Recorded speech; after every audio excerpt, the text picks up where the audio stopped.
nous avons un peu de temps. Chaque fois qu'on a un tout petit peu de temps, nous aimons partager avec tous ceux et celles qui nous écoutent avec l'aide d'Hachem dans nos shiurim. Merci, énormément merci, un grand merci à toutes personnes, d'abord qui écoutent les shiurim, ce n'est pas évident, et qui diffusent ces shiurim, qui partagent. Zohar Kadosh a dit que la plus grande tzedaka qu'un homme, une femme,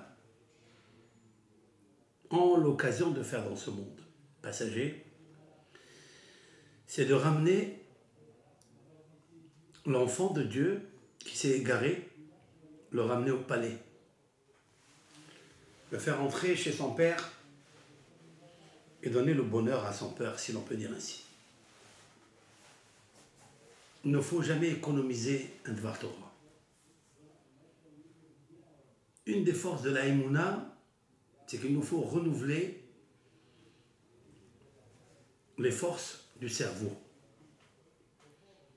Donner au cerveau, à l'intelligence qui est en nous, de ne pas rester statique et habituel comme un système robotique. C'est de être mehadesh. C'est-à-dire qu'il nous faut toujours renouveler les forces. Dans la Haftarah de la semaine précédente, le prophète nous disait que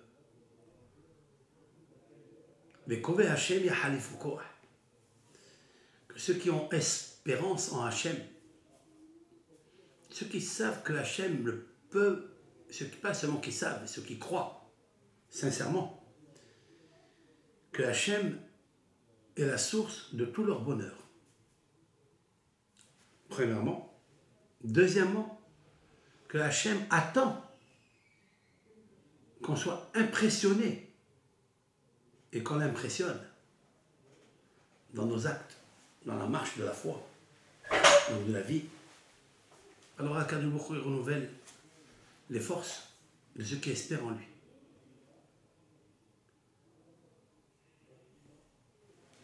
Et là-bas, dans le texte, il dit quelque chose d'extraordinaire.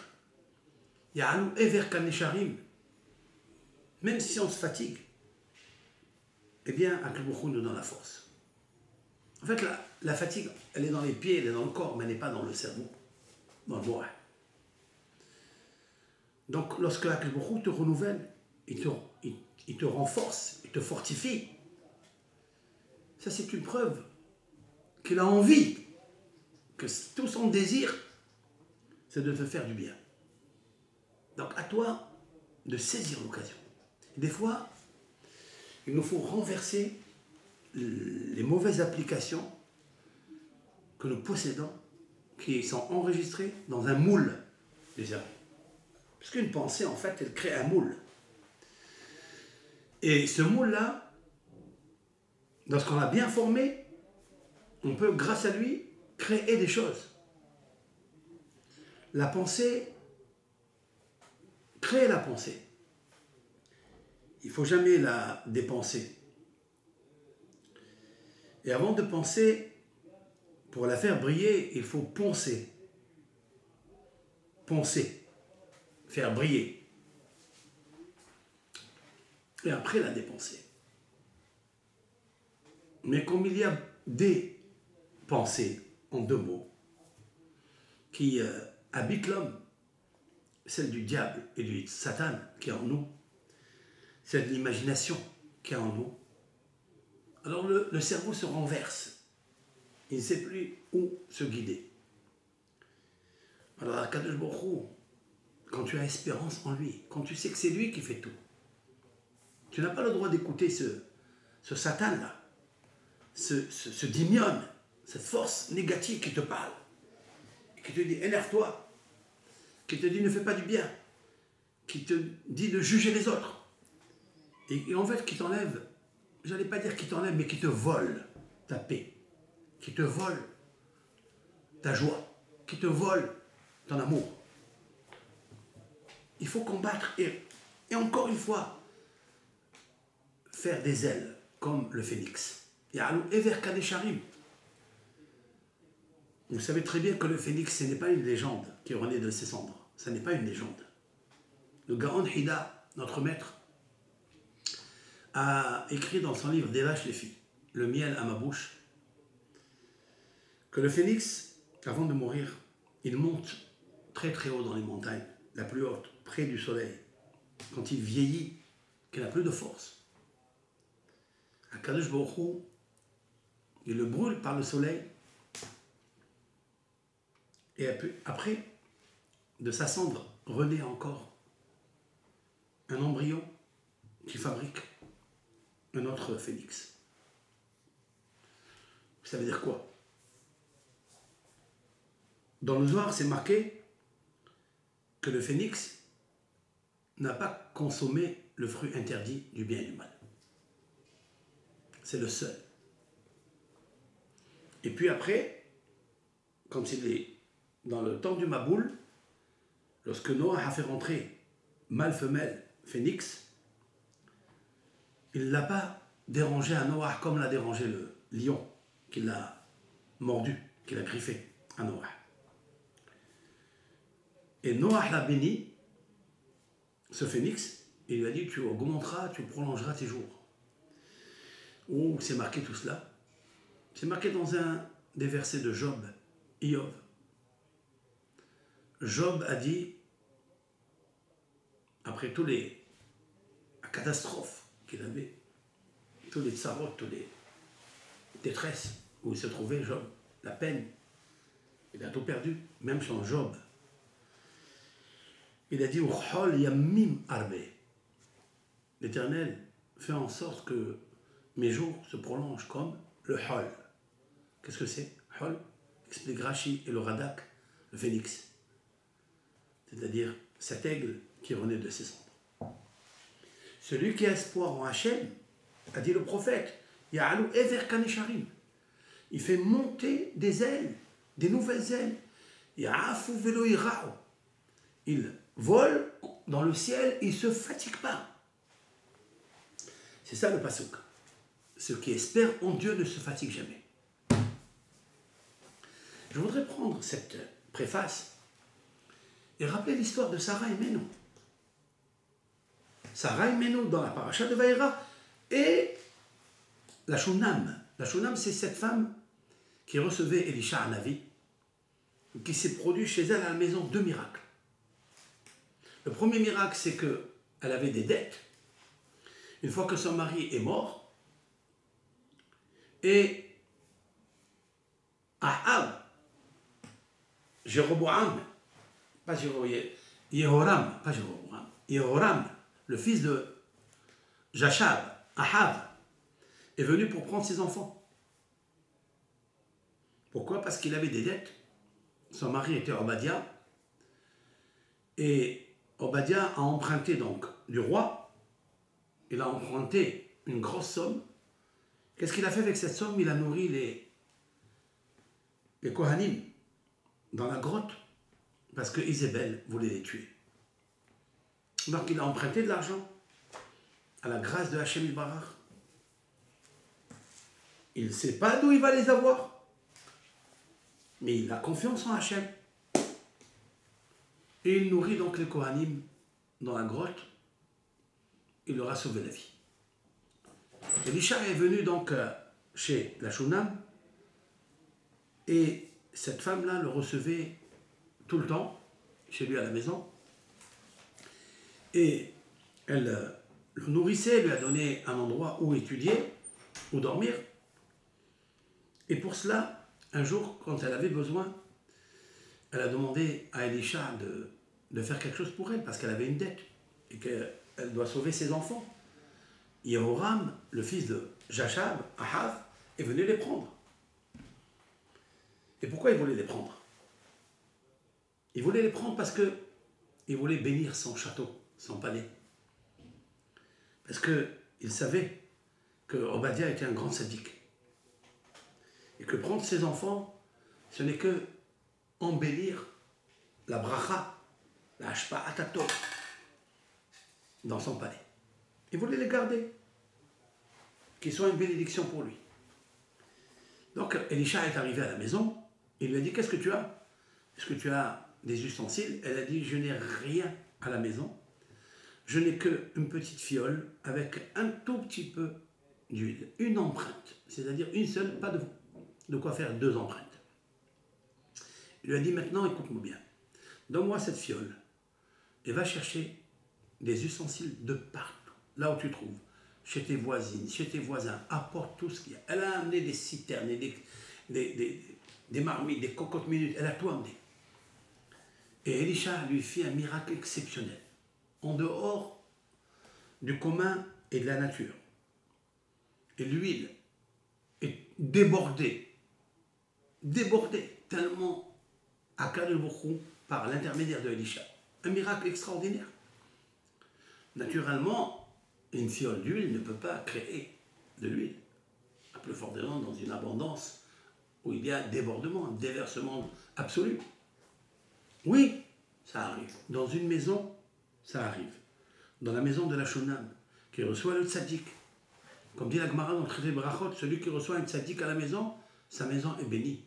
Donc on le sait, de Yosef HaTzadik. Yosef HaTzadik, quand il est arrivé dans la maison de Potiphar, sa maison était affleurie, sa maison était bénie. Donc Elisha, qui était l'invité de la Shunam, de cette femme, de Obadiah, a béni cette maison.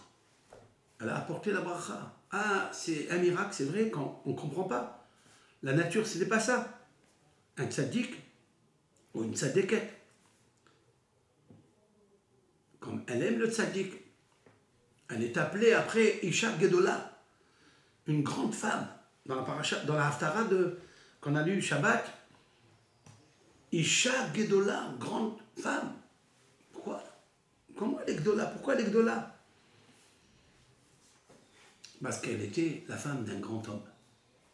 Derrière un grand homme se cache toujours une grande femme. Et la preuve, on l'a appelée Gedola. Son mari était grand. Son mari s'appelait Obadiah. Obadiah, ça veut dire Obadiah, celui qui sert Dieu.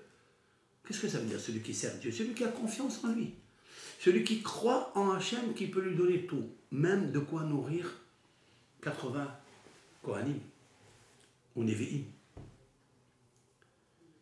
Ça veut dire qu'elle avait la tzidkout, elle avait la grandeur, qu'elle vivait avec Dieu. Qu'elle sait que Akadosh Baruch Hu peut lui donner tout ce qu'elle veut au moment où elle veut.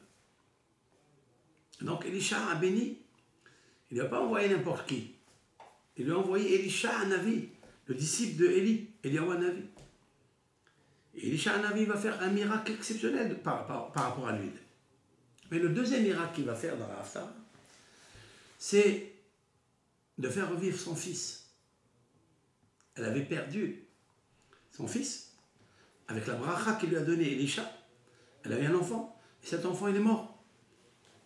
Et un jour, il me dit, qu'est-ce qu'elle a? Elle dit, elle n'a pas d'enfant. Avant cela, elle n'avait pas d'enfant. Et Elisha, elle l'a béni. Il lui a dit, ne t'inquiète pas. Et là-bas, il est marqué, elle s'est donc installée à la porte. Voilà, c'est marqué ici, je vais vous le lire. Il dit, qu'est-ce que je fais à cette femme-là? Gehazi, le serviteur de Elisha, il lui dit, Aval ben elle, elle n'a pas d'enfant. Veisha Zake, et son mari, il est vieux. C'est l'histoire en fait de Sarah, qui n'a pas d'enfant, elle est vieille, son mari il est vieux. C'est pour ça que la quintessence de la paracha se trouve dans la Haftara, mais quelques décennies après. Comme quoi, une femme, elle peut être comme Sarah Imenu, même après des milliers d'années. Et d'où qui elle a copié? Elle a copié de Sarah Imenu. Alors, Vayomer Krela, appelle-la, Vaikrala, il l'a appelé, Vata'amod Bapata. Et elle s'est tenue debout à la porte. Ce texte-là, Vata'amod Bapata, ça veut dire quoi? Ça veut dire qu'elle était là, elle attend. Elle a la confiance en le tzaddik. Vayomer, et elle lui dit, à Elisha, elle lui dit à cette femme, la Mo'ed Azé, à cette période-là, Ka'et Haya, à cette même heure, At Hoveket Ben, tu vas te tenir un enfant dans tes mains. ותאמר על אדוני איש האלוהים אל תחזה בשפחתך. Alors elle dit à son maître Isha Elohim, l'homme de Dieu, אל תחזב, ça veut dire ne te moque pas de ta servante. Elle n'avait pas cru en cela. ותהר האישה ותלד בן למועד הזה כעת חיה. Et le texte il nous dit la prophétie s'est réalisée, la bénédiction s'est réalisée.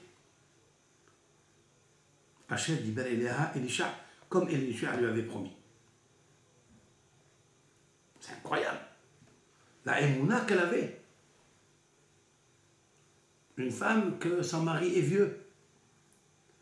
Une femme que c'est impossible d'avoir un enfant. Mais grâce à la prière du tzaddik, elle avait un enfant.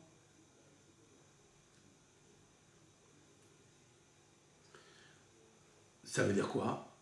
Ça veut dire que quelqu'un qui se comporte au-dessus de la nature, même si c'est difficile pour lui, Kadosh Baruch Hu lui donne même au-dessus de la nature. Voilà la preuve. Un mari qui est vieux, qui n'avait pas d'enfant, mais qui a pris sur lui, à la grâce de Hachem, à la confiance de Hachem, quelque chose de suprarationnel, d'emprunter beaucoup d'argent pour nourrir les Lévi'im ou les Kohanim. Akadosh Baruch Hu, il lui a remboursé aujourd'hui. Qu'il a eu un enfant, qu'il a eu 2 enfants, pas 1, 2. Et même que le premier il est mort, Akadosh Baruch Hu, il a envoyé Elisha et il a fait revivre l'enfant. Comme c'est marqué à la fin de l'Haftarah. On voit des choses extraordinaires. Tahiyat HaMesim, même la résurrection des morts. Et avant qu'il naisse, alors que c'était difficile pour lui, quand même Akadosh Baruch Hu lui a donné. Maintenant, on va apprendre de Sarah quelque chose. De Sarah, on apprend que les malachim sont arrivés, enfin, les invités, ils voient qu'Abraham Avinu, il est en train de s'occuper de ses invités comme un jeune. Il court pour aller chercher le gros bétail, ou le jeune taureau, il dégorge, et il offre aux invités. Et puis, les malachim demandent, Aïe Sarah Ishtira. Où est Sarah ta femme? En fait, quelle est la question? D'ailleurs, nos sages se demandent la question, comment ils peuvent se permettre de dire où est ta femme? Il est interdit de dire à un homme, est-ce que ta femme elle va bien? Est-ce qu'elle est là? Est-ce qu'elle n'est pas là? C'est pas tsnéot, c'est pas pudique. Pourquoi? Parce que si le mari lui dit, il y a quelqu'un qui a demandé après toi, telle et telle personne a demandé après toi, elle risque de rapprocher son da'at, son hibour, à cette personne. Parce qu'elle reçoit une flatterie, qu'il y a quelqu'un qui s'intéresse à elle. De là, on voit combien il faut intéresser la femme à lui, pas à un autre. Très rachouv. Une femme, Akadosh Baruch Hu, il a créé avec ce caractère de reconnaître ce qu'elle est, de la faire paraître dans tous les sens. La faire paraître avec des ornements, la parer. Parer, c'est être. C'est un être qu'il faut parer. Donc, l'apparaître. Et les malachim, dit Rashi, ils ont voulu la rendre grâce aux yeux de son mari. Le Habiba al-Ba'la. Où est ta femme Sarah? Pourquoi? Parce qu'ils ont vu un homme extraordinaire qui est en train de courir comme un enfant, comme un jeune. Comment Abraham Avinu il est en train de courir comme un jeune? Alors qu'il a 99 ans. Et le 3e jour de la Mila, mais El Habakarat Abraham il court quand même un jeune. Pourquoi? Parce qu'Abraham Avinu, Il a confiance en Hachem. Mais Kove Hachem Yahalifu Koach. Avram Avinu est celui qui a la zrizut, le zèle, pour Avodat Hachem avec enthousiasme. Même à la fin de la paracha, quand il lui dit prends ton fils et va l'égorger, Yashkem Avraham Baboker. Avraham, il se lève de bon matin. Et c'est lui-même qui va couper le bois. Comment? Il est vieux. Là, il y a 37 ans. En plus, puisque Yitzhak, il est né un an après, donc 38 ans. L'année de grossesse, à partir de ce moment où les anges lui ont dit qu'elle va avoir un enfant, l'année d'après, donc, c'est un an. Et puis, il a eu 37 ans pendant la Hakeda, ça fait 38 ans. 38 ans plus 99, ça fait beaucoup. Et Abraham Avinu, il se lève. Mais d'où il a la force? La réponse est ce qu'il a dit le prophète dans l'Haftara. Et ceux qui ont confiance en Hachem, qui espèrent en Hachem, qui croient 100%, pas 99%, 100% que Hachem, c'est leur créateur, c'est leur Seigneur, qui peut leur donner tout ce qu'ils ont besoin. Alors, est-ce que tu as la confiance? Alors, tu es comme cet aigle qui renaît de ses cendres, qui refait ses ailes. Tu peux être vieux. Tu peux arriver à l'instant de la mort. Mais comme il a confiance en Hachem, parce qu'il n'a pas mangé le fruit de connaissance du bien et du mal, parce qu'il a été béni par Noah, alors il est Noah. Noah, il est calme. Et donc il a la force de courir comme un enfant. Oui, on a la force de courir comme un enfant, comme un jeune. Même si en apparence, il est vieux.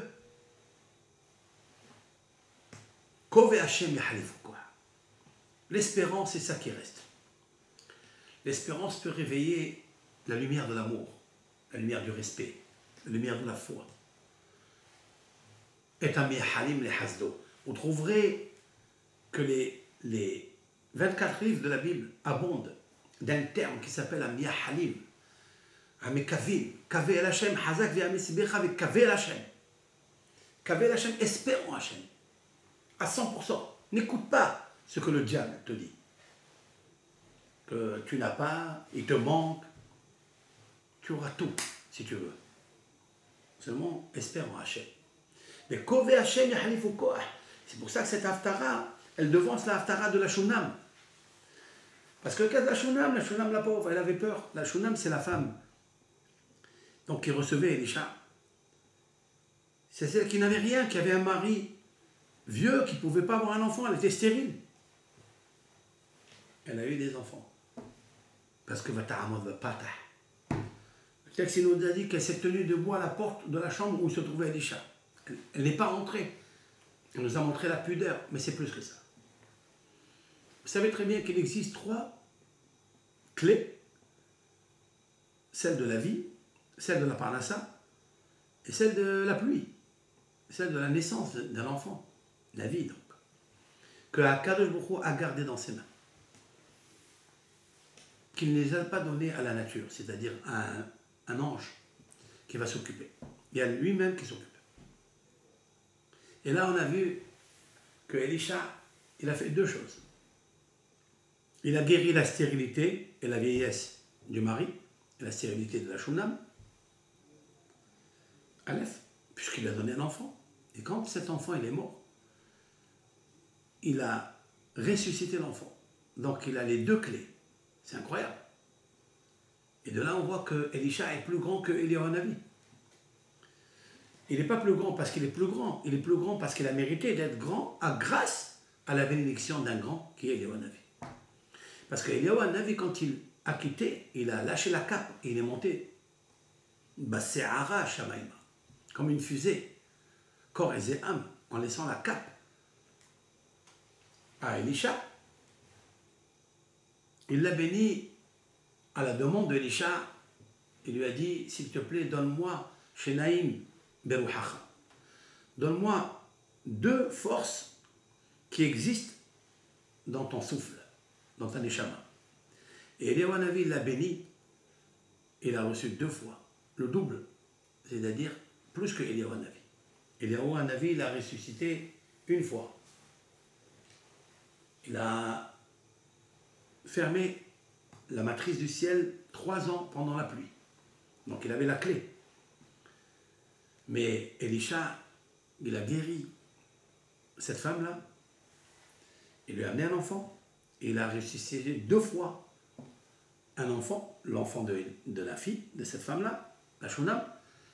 Et il y a eu même un mort qui a dégringolé. Au moment où on l'accompagnait à sa dernière demeure, comme il était rachat, il a dégringolé la colline et il est tombé sur Elisha, qui était mort. Elisha était mort. Et le fait qu'il a touché Elisha, ce mort s'est réveillé. Le Talmud dit, il ne s'est pas réveillé pour vivre, parce qu'il est déjà mort, mais il s'est réveillé pour montrer la grandeur du tzaddik. Et le tzaddik, même qu'il était mort, sa force, c'est que les tzaddikim, même morts, ils sont vivants, puisqu'il lui a donné la force de revivre. Donc cet homme-là, qui est mort, donc, il est allé vivre, il s'est levé, il est allé mourir ailleurs et être enterré ailleurs, pas à côté de l'Isha. Et pourquoi il n'est pas resté à côté d'Elisha? Parce que les tzadikim, dit le Zohar Kadosh, même quand il meurt, il y a toujours ce qu'on appelle Havla de Garmé. Il reste toujours une humidité de la Neshama dans les os du corps humain. Et ce fluide, c'est un connecteur avec la Neshama qui étudie les sodot de la Torah dans le Olam à Sodot, le monde de la Neshama, pas du corps, du Nefesh et du Roi.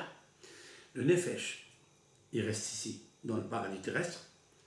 Le Roi, avec lequel on étudie la Torah, il reste aussi ici. Il jouit de tous les exercices, de tous les efforts qu'il a fait dans ce Olam. Cependant, s'il n'a pas étudié les sodot de la Torah, les secrets de la Torah, il ne monte pas dans le Gan Eden de la Neshama. Le tzaddik Elisha, qui a étudié les sodot de la Torah, même lorsqu'il est dans la tombe, cette humidité, si l'on peut dire ainsi, cette puce qui reste, Havla, des garmés, Havla c'est Hevel, Hevel c'est le souffle, la laine. Elle reste dans les eaux qui connectent le roi, qui connectent la Neshama, et cette Neshama-là, elle étudie les sodot de la Torah. Mais si tu mets un rachat à côté de lui, on l'empêchera d'étudier la Torah parce qu'on ne veut pas que le rachat il écoute les sodot de la Torah. C'est pour ça que la halakha, elle est, on enterre les tzadikim avec les tzadikim.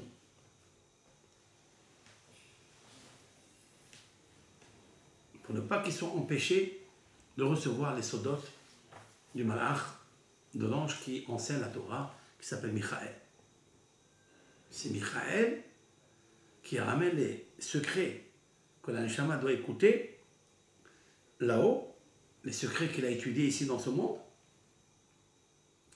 Et donc ce Michael, il prend ces secrets et il les amène même dans le corps humain. Comme ça, il étudie et il est vivant dans 2 mondes. Ba'olam hazé et Ba'olam haba. Mais où on trouve tous ces secrets-là? Comment on peut oser déceler et dévoiler des secrets?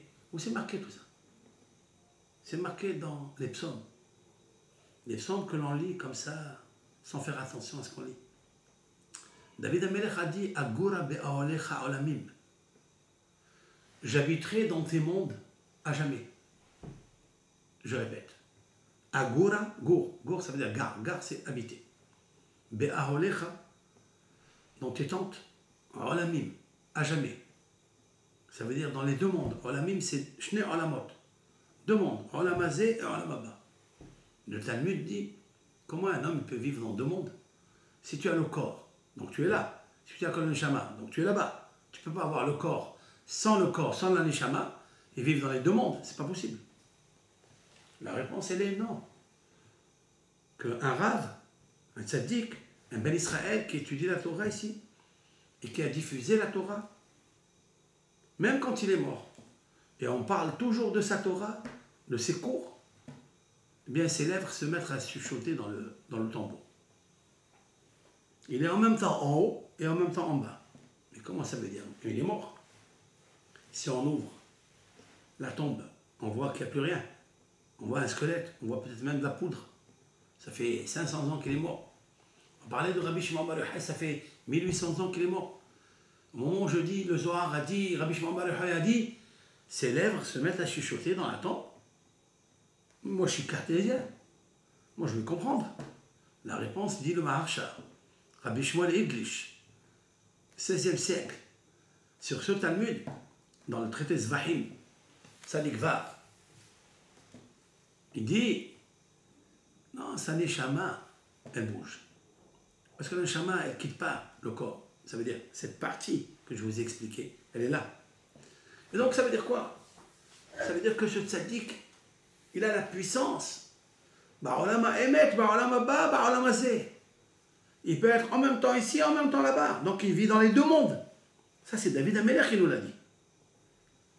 C'est pour ça que la Gemara elle dit qu'un homme ou un vieux, c'est un Tamid Chacham, qu'on dit Shmuot Mipil, une halakha, qu'il a dite, on dit par exemple, Rav Obadia Yosef, Zatzal, de mémoire bénie, il a dit cette halakha. Au moment où je dis ça, je cite la halakha, eh bien, ses lèvres de la Neshama se mettent à bouger et à parler, comme s'il était vivant, explique Rashi. C'est ça, j'habite dans deux mondes. Voilà donc ce tzaddik qui est extraordinaire. Donc Avraham Avinu, il s'est accroché à Kadosh Baruch Hu, il a eu confiance à Hachem, comme on a vu tout au long. Le père du monothéisme, le père de la Emouna, le jeter dans la fournaise, il n'a pas peur. De prendre son fils et de l'égorger pour Kadosh Baruch Hu, il n'a pas peur.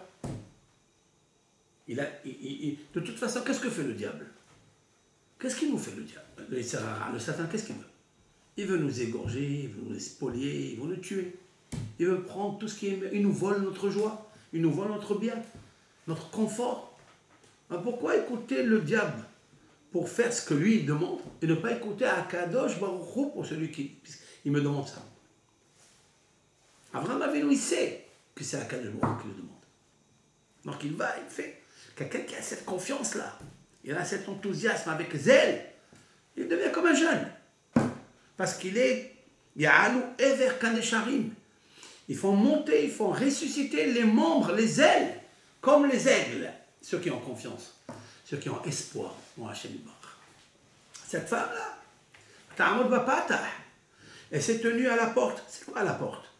Ta'amod, c'est la Hamida. Elle s'est mise à prier pour recevoir le Patah, le Mafteah. C'est quoi le Mafteah? Le Mafteah, c'est la clé pour ouvrir la matrice. Alors il lui a dit, puisque tu as tellement cette émouna, alors tu vas être comme ça. L'année prochaine, à cette heure-ci, là, maintenant, là où tu as prié, tu auras un enfant. Il est sûr. En fait, l'enfant, il n'est pas né il y a un an. Il est né là où elle a prié. Retenez bien ce vort, ce hidouj.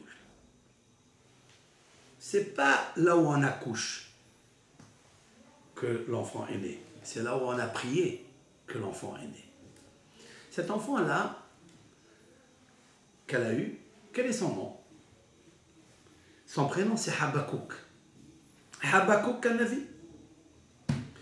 Habakouk Kanavi, dont on le sait, le Zohar Kadosh dit, parce que c'est Elisha qui lui a instruit lorsqu'il lui a dit, je cite, Vayomer la moed azeh, il lui dit, Elisha, cette même période, Ka'et Haya, à cette même heure, At Hoveket Ben. Hoveket. Hoveket, ça veut dire que tu vas enlacer un enfant. Tu vas prendre un enfant sur tes seins. Elle ne lui a pas dit Atiolé Ben. Tu vas avoir un enfant, tu vas coucher un enfant. Non. Hoveket. Et le Zohar Kadosh, il dit waouh. Le mot Hoveket, il y a le mot Habakouk. Habakouk, ça veut dire c'est quelqu'un qui enlace. Habakouk est né de cette femme extraordinaire parce qu'elle avait la émouna, elle avait la foi. Et avec ça, on pourra dire quelque chose d'extraordinaire. Il existe 613 mitzvot de la Torah, ça vous le savez, que les 613 mitzvot de la Torah, chaque mitzvah, elle émane de la emuna. Kol mitzvotecha emuna. David Amelech a dit dans le psaume 119, Kol mitzvotecha emuna. Toutes tes mitzvot émanent de la emuna, la foi en toi, la croyance en toi, l'unicité de Hachem. Mais qu'est-ce qui peut faire tous les 613 mitzvot? Difficile. Il est venu David Amelech, alav shalom, et il a institué 11 mitzvot de la Emouna. Tous les matins, on peut le lire. David Amelech, alav shalom, il y a un psaume qui dit la chose suivante. Je vais vous le sortir.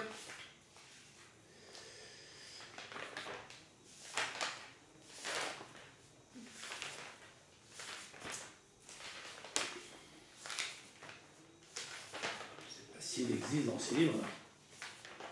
Non, je ne le vois pas ici.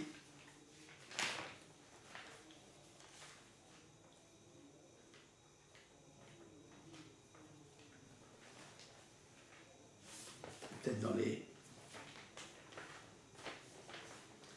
dans ces livres, il n'y a pas. Peut-être dans le livre de Patah Eliyahu, si je le trouve. Il y a marqué que Akadosh Baruch Hu, il a donné au tzaddik 11 qualités. Voilà, je l'ai trouvé, Baruch Hashem, Patah Eliyahu, page 23. Donc c'est le psaume, si je comprends bien, le psaume 15. Dans le psaume 15, Patah Eliyahu, dans page 23, il est marqué Mizmor de David Hashem. Cantique de David, Hashem, éternel. La miséricorde, Seigneur, miséricorde. Mi yagur be'aolecha. Quel est l'homme qui a le mérite d'habiter dans tes tentes? Quand je parle de aolecha, c'est les deux tentes. Mi yishkon be'ar kodechecha. Qui va résider dans la montagne de ton sanctuaire, c'est-à-dire le Beth Amikdash, Kodesh HaKodashim. C'est qui? C'est celui qui a la Emouna. Holer Tamim Ufu'al Tzedek, c'est la personne qui marche dans l'intégrité. Pu'al Tzedek, il pratique la justice ou la charité. Vedover Emet Bilvavo, celui qui parle vérité dans son cœur. Ça veut dire quand il a compris la vérité,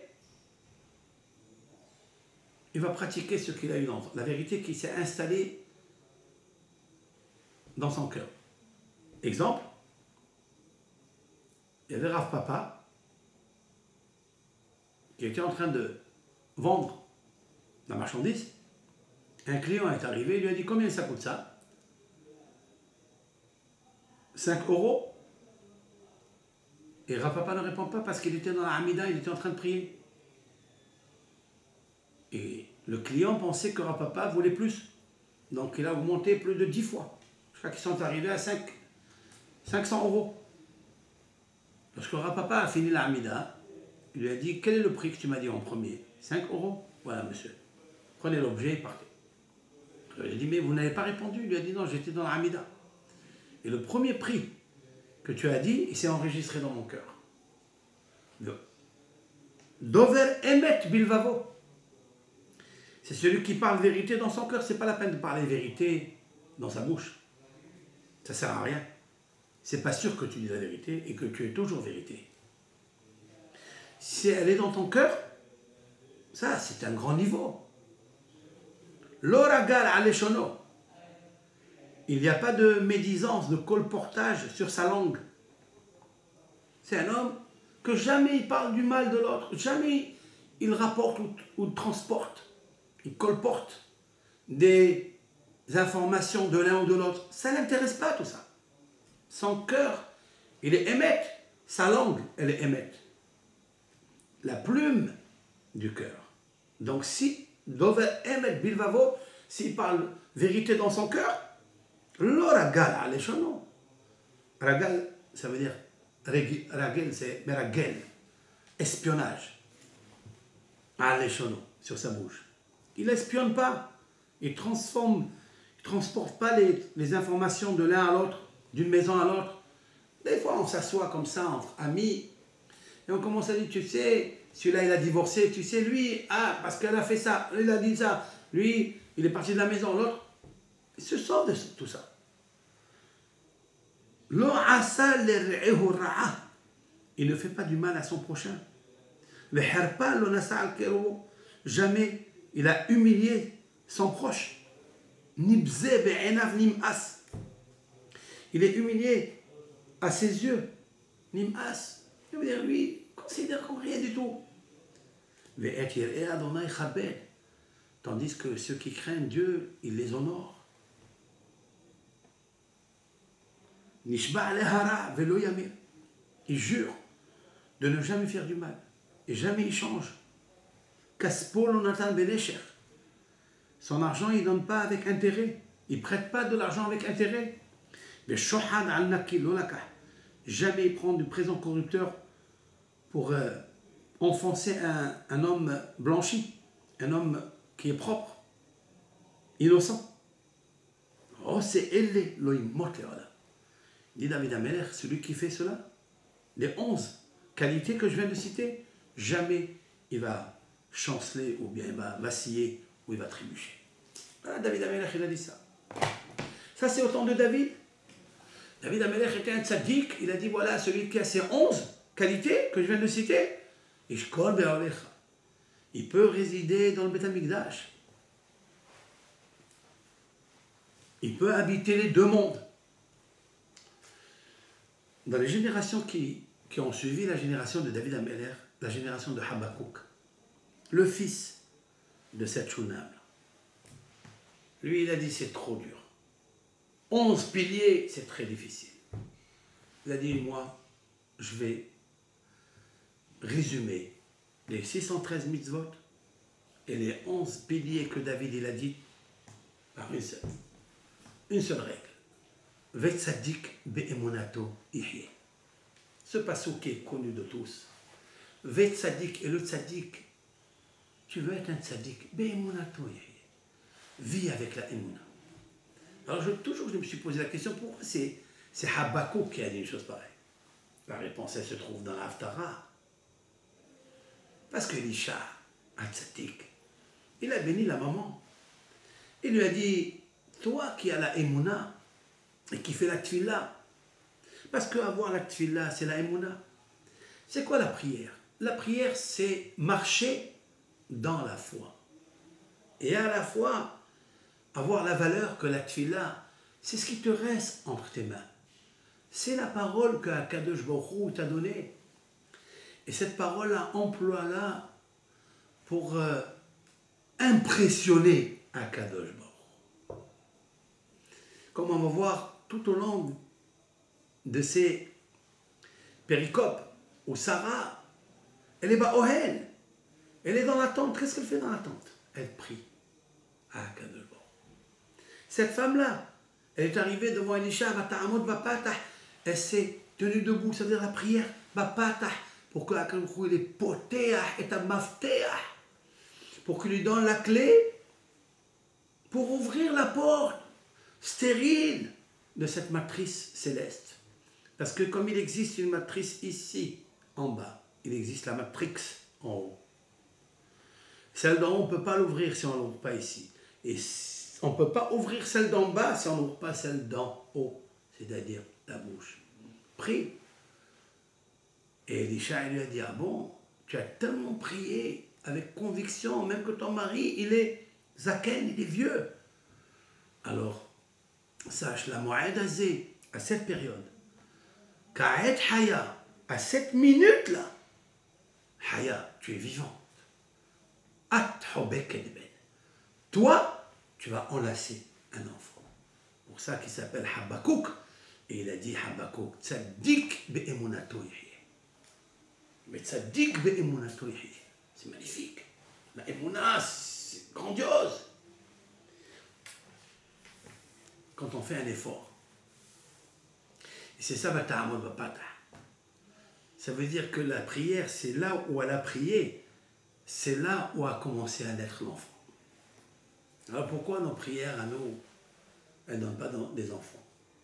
Pourquoi nos prières à nous, elles n'agissent pas dans les cieux? Elles n'ouvrent pas avec les clés de la clémence. Elles n'ouvrent pas les portiques célestes, le portique du Zivoug, le portique du Shalom Bayit, le portique du Hinouch HaYeladim, le portique de la Emouna, de la sincérité. Pourquoi on n'a pas tout ça? Pourquoi on a encore des doutes? Parce qu'on n'a pas encore compris qui est notre Créateur. On n'a pas encore eu... On ne croit pas à 100% que mon Créateur il peut faire quelque chose pour moi. Que ce n'est pas ça qu'il ne peut pas ou qu'il peut. Tu dois savoir qu'il a envie, comme une femme qui est enceinte et qui a envie d'accoucher la vie de son fils ou de sa fille. Il a envie d'accoucher tout le bonheur pour lequel il t'a créé. Sache-le ça. Elle savait ça. Et il n'y a pas le temps, le moment, la force. Parce qu'il est vieux, parce qu'elle est stérile. Non, ça sert à rien. Tout ça, c'est quasi inexistant devant Hachem Barach. Seulement, mais Korvé Hachem, il faut que tu aies l'espérance. Alors tu fais monter des ailes. Et tu as du zèle. C'est ça, Inébaoel. C'est ça, la tuila. On continuera avec le Hachem, ce shiur-là. C'est une suite du cours que j'ai fait vendredi, mais en audio. Et là, je voudrais, avec l'aide de Hachem, le faire de visu. Comme ça, vous visionnez les choses, c'est mieux. Que Akadosh Baruch Hu nous aide toujours à être sincères avec lui et d'être sincères dans notre demande et dans notre croyance, en sa capacité, parce qu'il est tout puissant. Kol Tov Lachem.